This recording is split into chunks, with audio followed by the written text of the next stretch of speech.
Sunday papers. Joining us this morning, digital media editor of the Telegraph, Emma Barnett, and photographer Cambridge Jones. Good morning and welcome to both of you.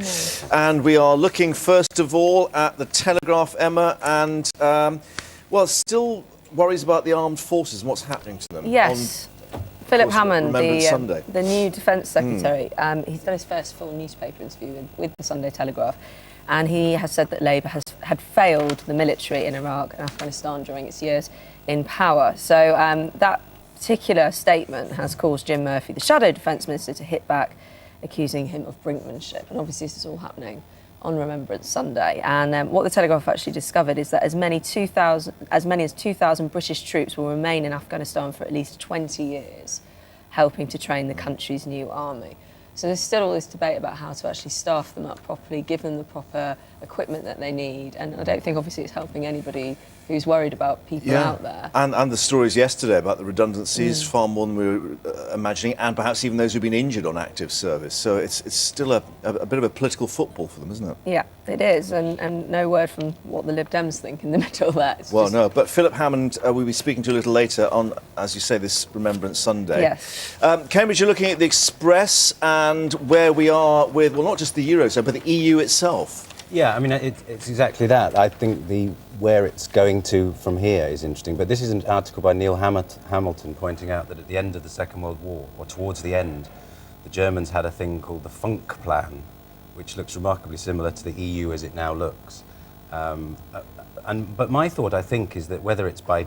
And I'm not sure I'm entirely going with Neil Hamilton's thesis. Who's a bit of a Eurosceptic, one has to reflect, just a touch. But what I think is interesting is whether it's by stint of any sort of devious plan or just accident of the power of their economy, is that Germany clearly is so strong that somebody mentioned to me last week that the most likely outcome is that Germany leaves the euro with the northern economies, leaving a second-tier Europe of the weaker economies. Euro dives in valuation, and we probably get a lot of influx of workers thinking, because they still have the right to work.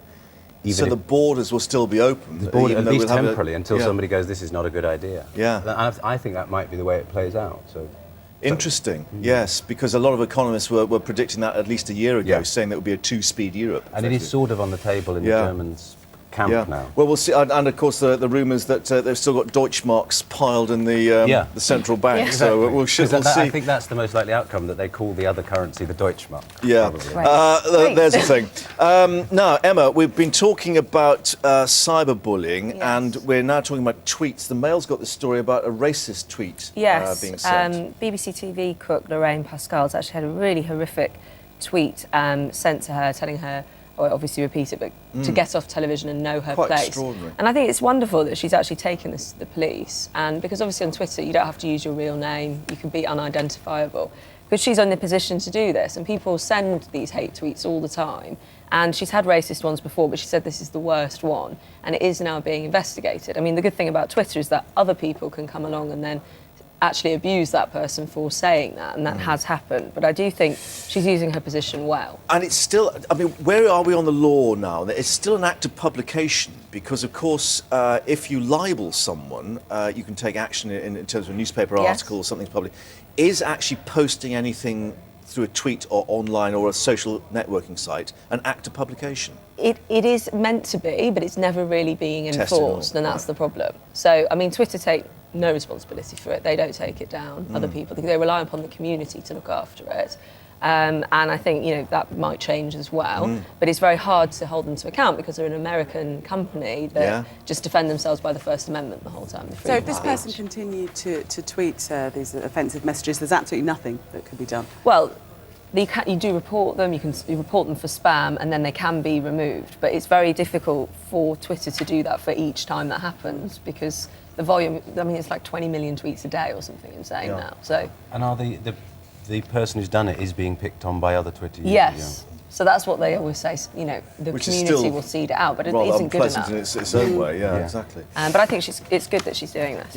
Other legal issues on plagiarism in Cambridge now in Sunday Times. Yeah, this amused me. So this book has just been withdrawn from publication because having been given it to review and given it some quite nice comments for the cover, one of the reviewers, I think is it Jonathan Chase, but he basically suddenly thought, hang on, I think I've read some of this before. And he realised that not only was it in Ian Fleming, but it was in all sorts of other spy books he has, whole chunks, verbatim.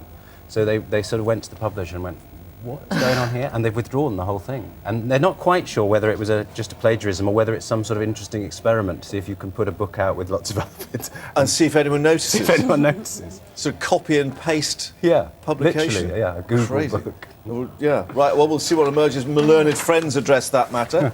Right, we're moving on now to the NHS boss.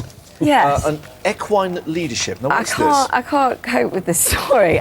He's actually, this man, Mark Davies, he's the interim chief executive at London's Imperial College Healthcare Trust, and he has been appointing his wife to take his staff on equine leadership courses. Now, an equine leadership course apparently is you learn how to lead a group from learning how to control a horse. Is what they used to call horse sense I in the don't- old days. I mean- I don't know.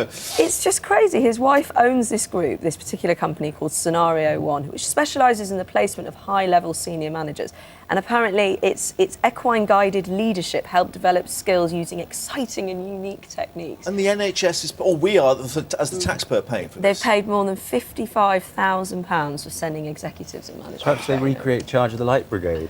I Yeah. don't know. They say working with horses creates this unique environment to test your leadership. Maybe that explains some of the insane. treatment on our wards nowadays. I don't know, but Yeah, here's that's your quite a hay. good point. Yeah. We'll muck you on. out later. Yeah.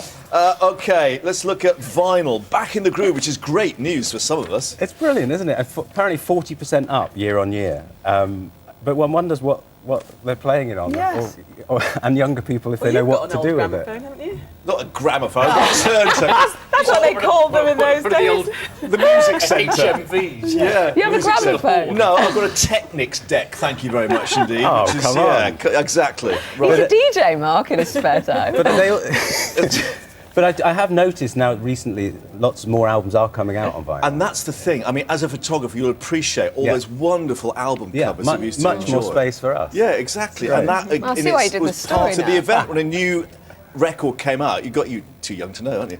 You know, you got the picture on there and everything. So Yeah. there we go. Anyway, on that note of nostalgia, thank you very much you. indeed, and we'll see you soon. Someone else who remembers the old albums. The Charlie? old music centre mate. Absolutely, yeah. Charity. Absolutely. Well, Fabio Capello, I think he's